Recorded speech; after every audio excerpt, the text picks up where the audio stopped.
Morning mates, we are shooting this video around 1:30 in the morning. As we promised that my role to shoot YouTube video is resumed, and every day I'm going to be shooting at least one video apart from many videos which we are shooting on TikTok. But before to start this video, I would like to let you know a very good news that the countdown has started. Countdown in the sense like everyone know that on 19th of April a politics happened with us on TikTok, and not a single day being passed when we are not getting a complaint from any user on TikTok that they are not getting our updated videos. We understand their pain. So at that point of time we decided to create our own app. You know that Treasury Consulting Group believes in independence. Today it is 1st June at 1:30 AM in the morning, and our app work is around 80% ready, and by 20th of June we would be launching our app plus minus 2 to 3 days. More importantly, the beta version, the beta testing of the app would be starting from 15th of June. So the countdown has started.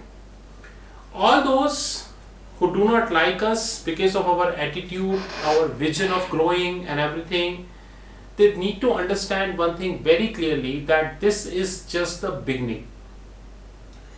Because initially we decided to launch a video app to have a self-independence, but now we have decided that we are going to be taking TikTok one-on-one, and everyone who is watching this video knows very well the competence of Treasury Consulting Group in the financial markets.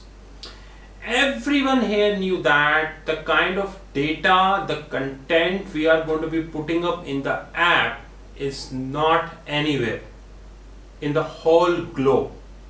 So the countdown has started. Today is 1st June. By 20th of June the app is on the way.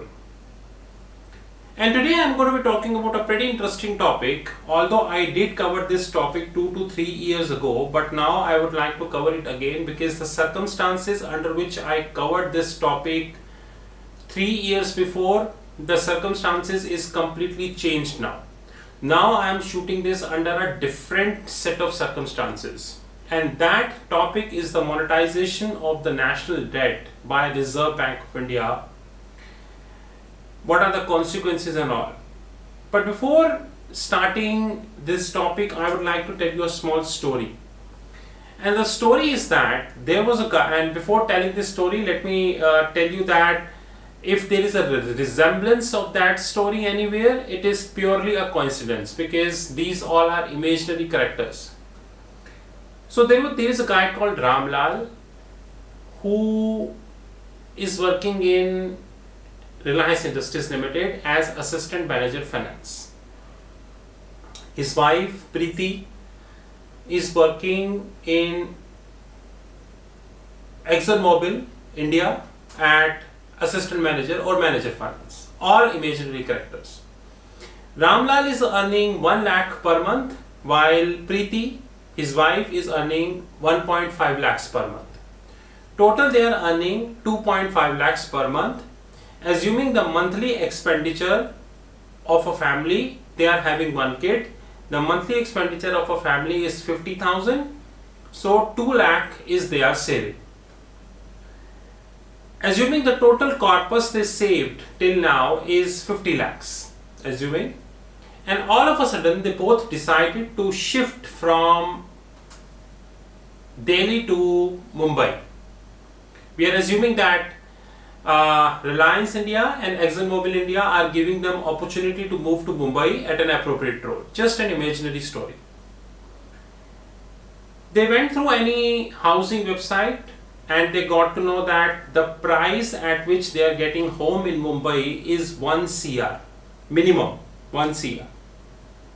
Basically the locality which is nearby you are having their offices. So they decided to spend all savings, which is 50 lakhs, and borrow 50 lakhs from the bank in the form of bank loan. So 25 lakh loan to be taken by Ramlal and 25 lakhs to be taken by Preeti. It means that they are having saving, and that saving they got is from the hard earned income. Because every month when Ramlal get a salary of 1 lakh from Reliance, he worked almost 28 days for the company, for the benefit of the organization. And after that he gets a salary. It means that if he is doing any wasteful expenditure out of 1 lakh salary, it definitely going to pinch him. No doubt about that. The same is the scene with the Preeti. When Preeti is earning 1.5 lakhs per month, Preeti being an employee, manager finance, she is also contributing 28 days to the organization, and the job is very tough. So before doing anything wrong expenditure, shopping and anything, Preeti is also very serious. So they both believe in savings. This is case 1.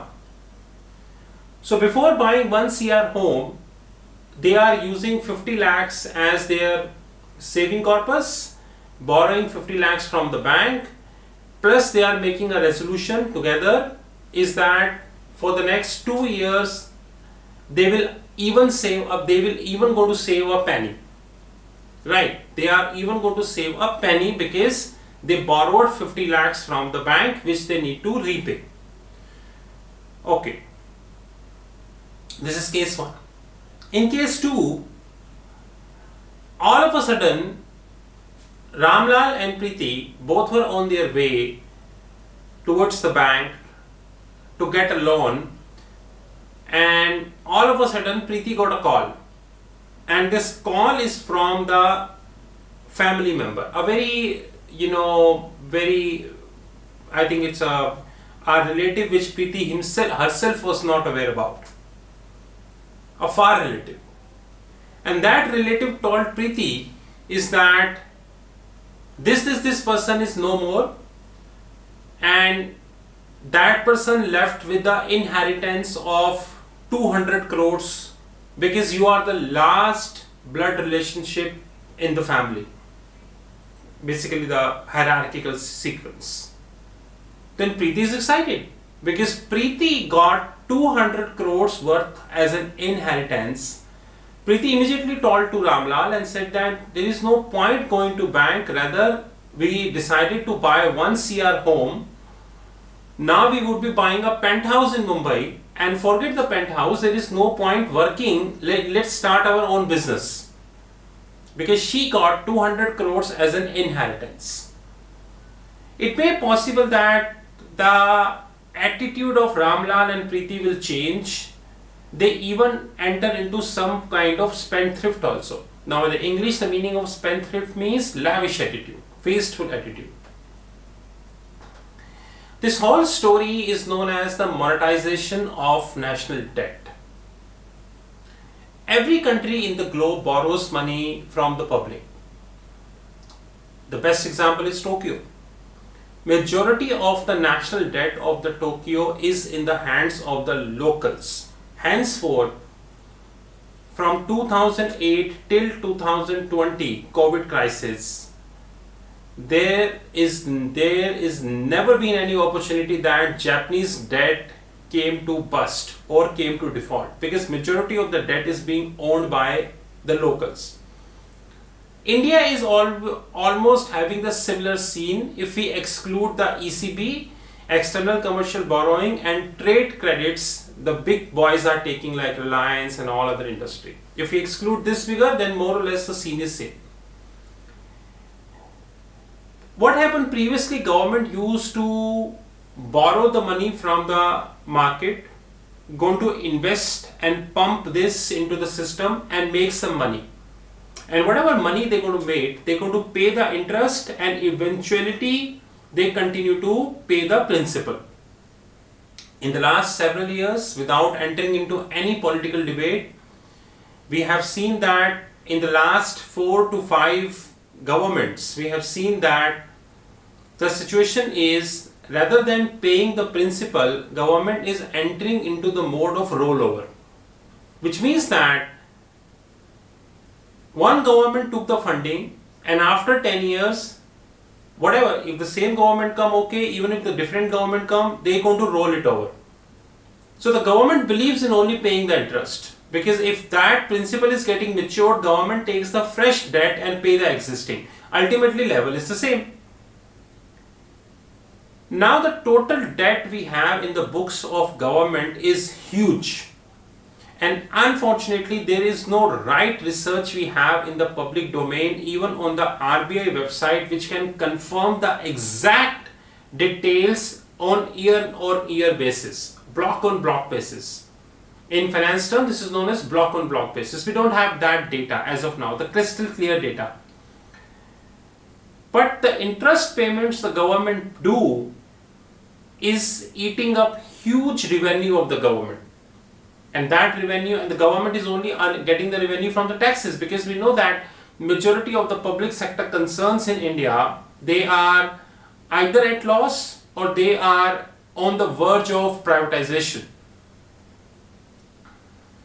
So government is, whatever revenue they're getting, they are paying as an interest. So anyone who is having a mindset made by our media that government is getting a tax which government can pump into the system, he or she is wrong, because the tax which they wanted to pump into the system is actually to be used to pay that interest. And whatever left, the government is going to use for their own expenses, because government always have their own expenses. And whatever left is going to be pushing in the various schemes. To run the appropriate schemes like Manrega and multiple government schemes, without entering into any political debate, government borrows from the market. Like in this fiscal year, government set up a target of 12 trillion INR. 12 trillion means 12 lakh crores. Before I go further, I would like to explain one thing which I tried explaining several times on TikTok, but unfortunately few Einsteins and Edisons not understood it. So let me explain it here, which is known as crowding out impact. Now, crowding out impact means that in any economy, there is 100 rupees, and this 100 rupee is held by the people. If government comes and borrow 80 out of it, the private sector is left only with 20. But the demand of the private sector is also there. It is not that the government demand is there, it is the private sector demand which is also there. So private sector left with no choice as to go to ECB, external commercial borrowing, trade credits, and multiple ways of trade finance. He left with no choice, was to go with this. In all these eventualities, the interest rate of that security rise, and ultimately the debt level of the government accumulates. But the worst comes when government start doing, any government, when the government start doing the monetization of the national debt. It means that government needs 10,000 crores. And that 10,000 crores the government needs will come from the printing of the money. It is the same story of Preeti. That all of a sudden she got a call that her relative is no more, far relative, she herself was not aware about that relative, and she got 200 crore as an inheritance. So Preeti is now careless, extremely careless, because she was moving towards a bank to get 50 lakhs loan, but now she got 200 crores as an inheritance. The human tendency, she is extremely careless now. What would if any government start getting the funding via printing of the money? I know on the social media many people said that few economists agreed on this, but you do not know the negative consequences of that on any economy. It means that without adding any value in the GDP, you are pumping up the money. In fact, when it comes to the GDP of India, multiple questions are being raised on an often level about the tremendous revisions in the GDP figures.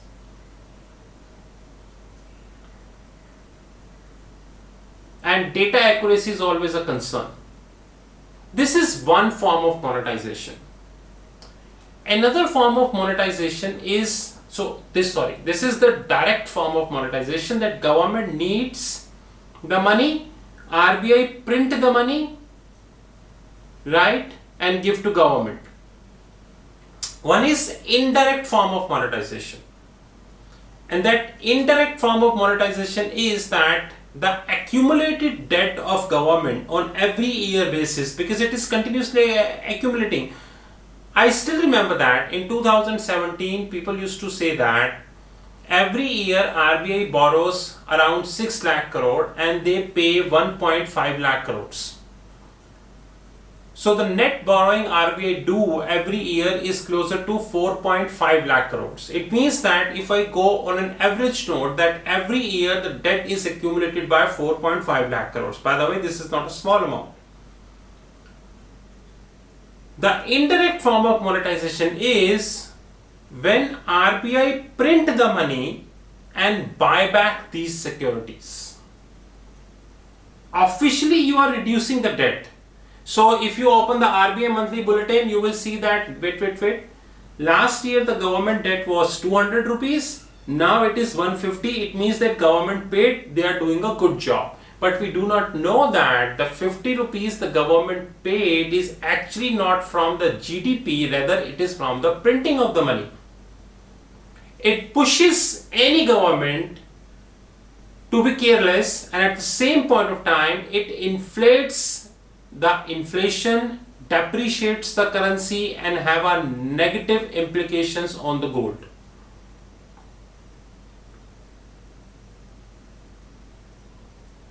By negative implication, I mean the gold prices will rise. And monetization of the national debt is very known factor in India. Now let me quote the three names and the well-versed name before I give my recommendations on that.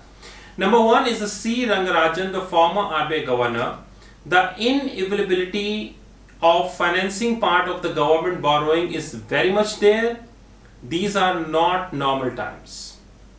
Second is Mr. Bipul Jalan, once again the former RBI governor.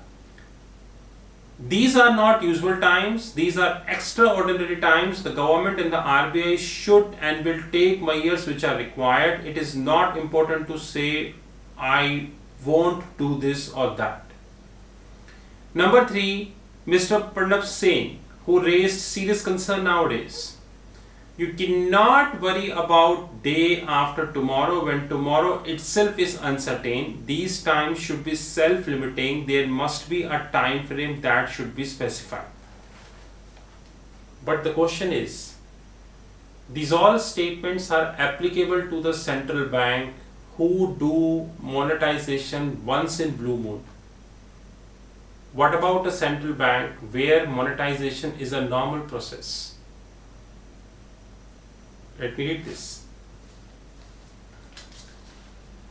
Former RBI Governor C. Rangarajan said that with expenditures increasing and the revenue falling, there was a need for the greater borrowing by the government. Some part of it have to be monetized. He said, Rangarajan suggested that the government could front load the borrowing.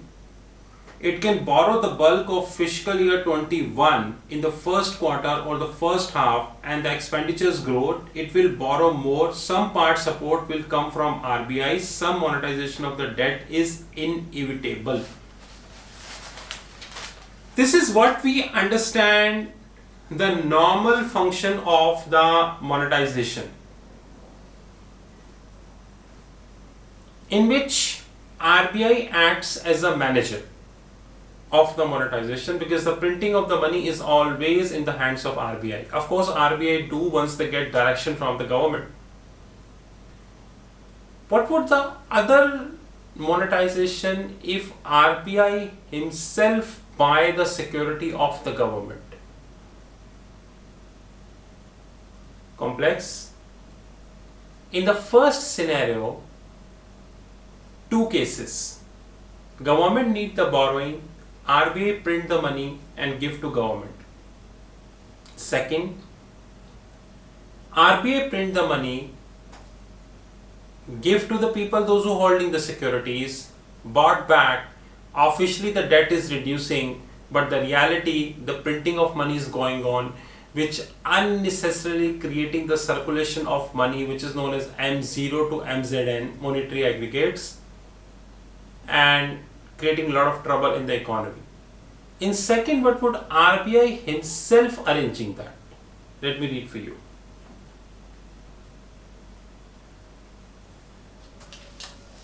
At a time, central fiscal deficit was automatically monetized through the issue of special securities called ad hoc treasury bills issued by RBI on behalf of center at a fixed rate. However, now the government and the RBI can come to understanding to the extent of the monetization of deficit. But this is the main point, guys.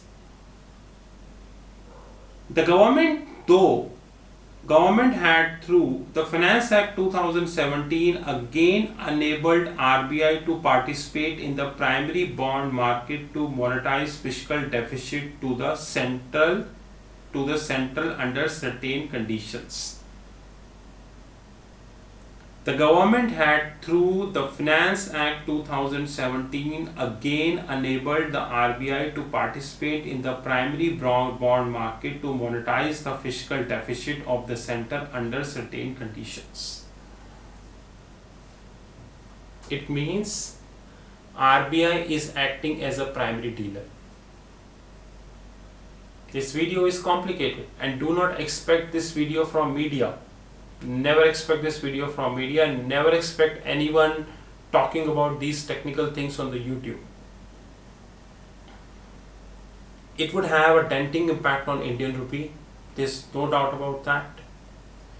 It would have a deep denting impact on the liability structure of the government and also of the RBI, which is in our parlance is known as the monetization of the national debt. Which is in our parlance is known as immunization. Immunization is the ability of any financial institution, could be a hedge fund, bank, NBFC, Housing Finance Corporation, big banks like Goldman, whereby they mitigate the impact of the interest rate fluctuality in their books.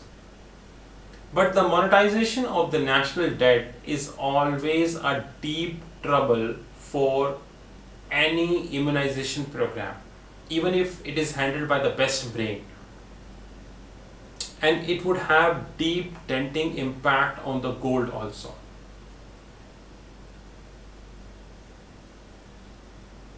I don't know till what extent RBI will do the monetization of the national debt, because I have three reasons. Number one, we do not have a data in the public domain which can let us know that this is the total amount of securities which is outstanding on block basis. Number one, out of this block on block basis, how much will be monetized, we do not know.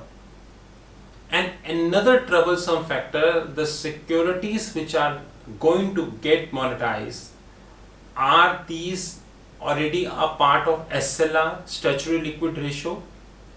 Are these SLR rated securities or non-SLR rated securities? And if these are SLR rated securities, then they are in the books of any bank or not. And fourth, very important point, till what extent of the GDP you are printing the money? 1%, 2%, 3%, 4%, no one knows because the data is not there. And whether the printing is backed up by any gold or not.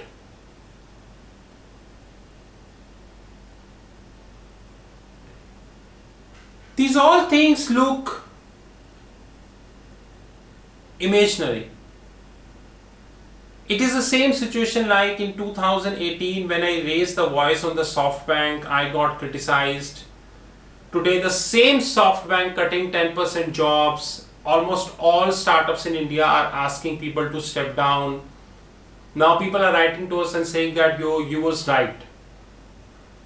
Remember that deficit financing, which is also known as monetization of the national debt, is always a threat to any economy of the globe in the long term.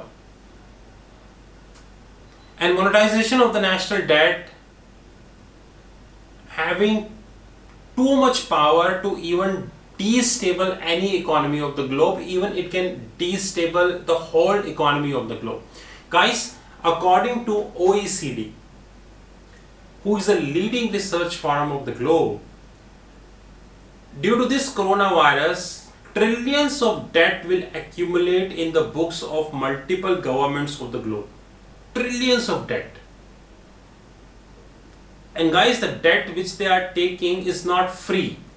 They need to pay at any given point of time. And the only source of paying is the deficit financing. And that is the reason why on an often basis the world economy is facing recessions. Because the economic cycle is busted. Now I know that many Einsteins and Edisons will pass the whole responsibility to coronavirus, but they do not know that even before coronavirus, the world economy was facing many issues, so as the Indian economy. Even when no one was aware about that something known as coronavirus is on the way, India was facing less taxes, demands being raised by the states to reduce the GST. Indian government was facing issues pertaining to revenue, about the disinvestment target and multiple. And by the way, Indian government is not an exception. Almost the whole world faced the similar issues, except few countries. And I'm telling you, if this time India takes a leap in monetization of the national debt, a story of Ramlal and Preeti, then this would have serious implications on the globe.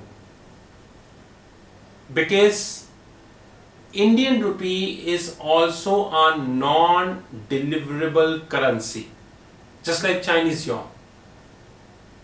And being a non-deliverable currency, monetization of national debt have huge implications on the currency. If Euro government do, it do not have much implication on the currency, because Euro is not a non-deliverable currency, GBP is not a non-deliverable currency, Swiss franc is not a non-deliverable currency, Singapore dollar is not a non-deliverable currency, and Japanese yen also not a non-deliverable currency, and the list is pretty long, guys. But Indian rupee is a non-deliverable currency.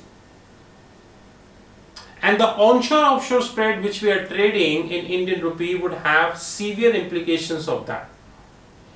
I know the questions which we are raising about the data, about the inputs, we will never get. So the gravity of the problem we know. We know that the gravity of the problem, but we cannot go exact because we do not have the data in the public domain. So guys, just wait and watch, and let's see how things shapes up. But remember that, and this I am only letting the intelligent people, because non-intelligent people never understand these things. In 2008, I was treasury analyst. I just started my career.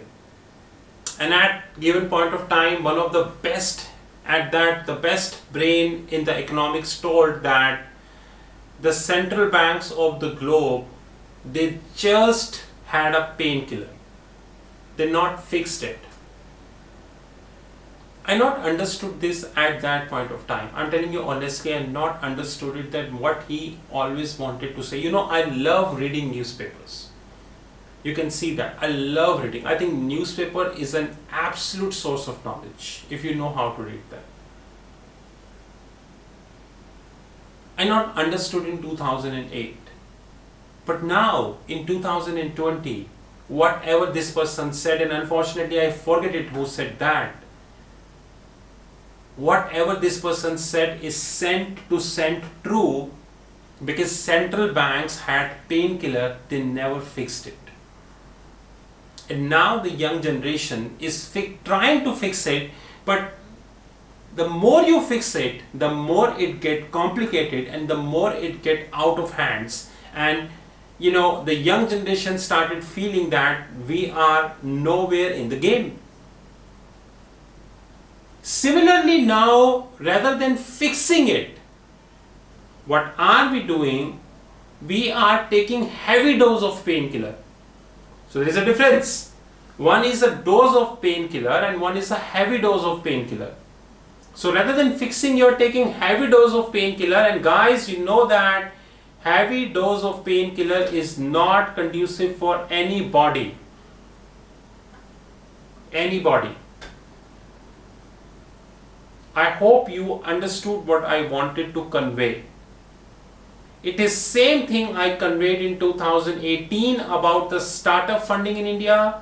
I got criticized in India and Singapore. Today, all who criticized me, they are either jobless or their startups are already busted because they hold no funding. And now I'm warning you that what are we doing would have serious implications on the financial systems of India in another 2 to 3 years. But I know that this thing will never come in public domain, and hardly top 0.5%, except top 0.5% of the people, no one will ever understand what I wanted to convey. So have a great time and keep watching Hindi media, because Hindi media definitely not going to raise this point. And guys, this is from us. We thank you very much for joining us. You know my mobile number, which is +91 9899242978. You also clearly understand that Treasury Consulting Group believes in product. We started in 2016 with no venture capitalist on the board. Today we are a cash-rich group, own hedge fund, trading desk, and a lot of things. Our own fixed income platform, and God willing, this fixed income platform is in the top 1 million platforms of the globe. You can check on Alexa. In India, we rank at 45,000, which is less than 50,000 websites of the globe. The app is on the way on 20th June, and I assure you the app will bring many new things for many people. I assure you that this app will change the way of video. Now, whenever you open this app, rather than have dog, cat, boyfriend, girlfriend, Hindu, Muslim, politics, this politician, that politician, you would only focus on the markets. And of course, the truth prevails. Because this app cannot be monitored by media, banks, and more importantly, TikTok. So have a great time, and do not forget that this app is having multiple phases to come.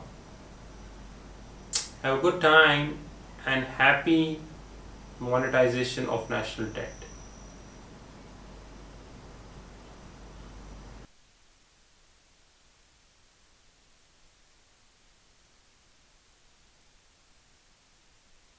At onset, we thank you very much for watching this video.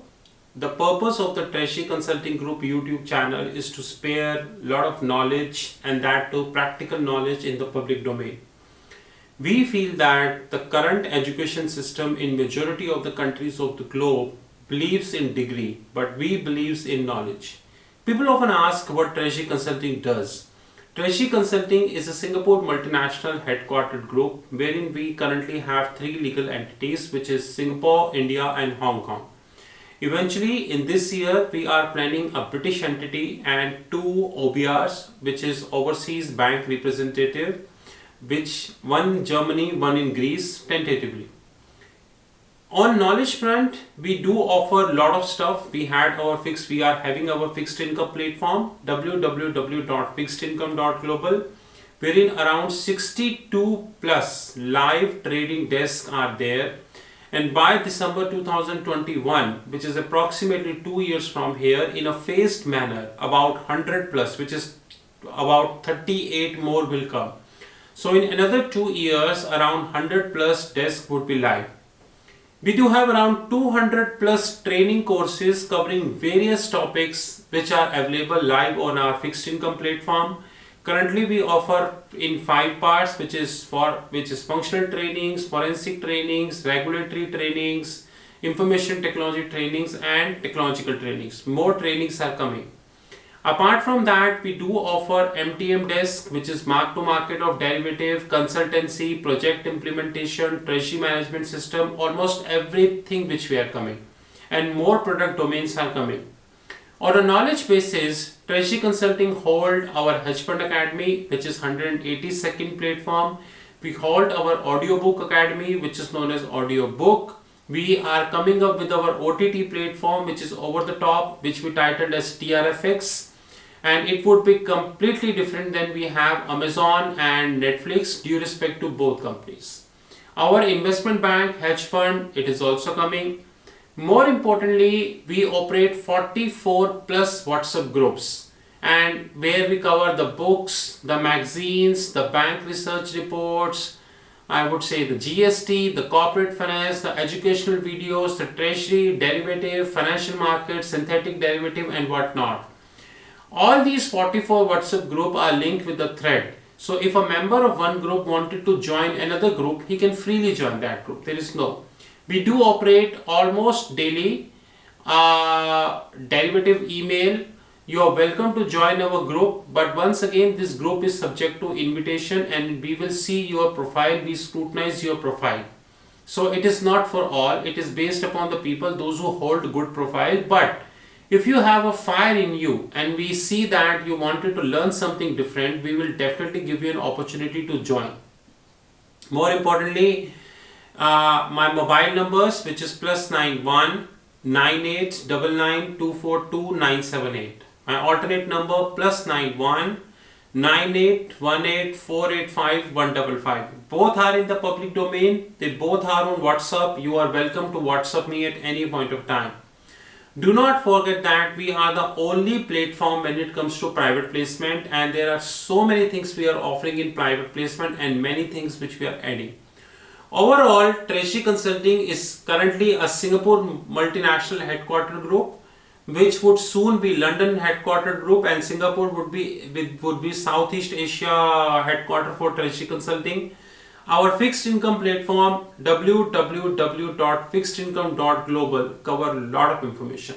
We once again thank you very much for watching our videos, and we assure you that our both YouTube channels, which is Foreign Exchange Maverick Thinkers and which is Treasury X, and our TikTok channel would continue to grow. We are expecting around 6,000 plus videos only in 2020 and around 5,000 plus videos next year onwards on YouTube. And God willing, by 2020 December, we would be crossing hell lot of videos. Have a great time, and we once again thank you very much. And our ambition of becoming or serving you or giving you a knowledge which books even do not give would continue. Have a great time.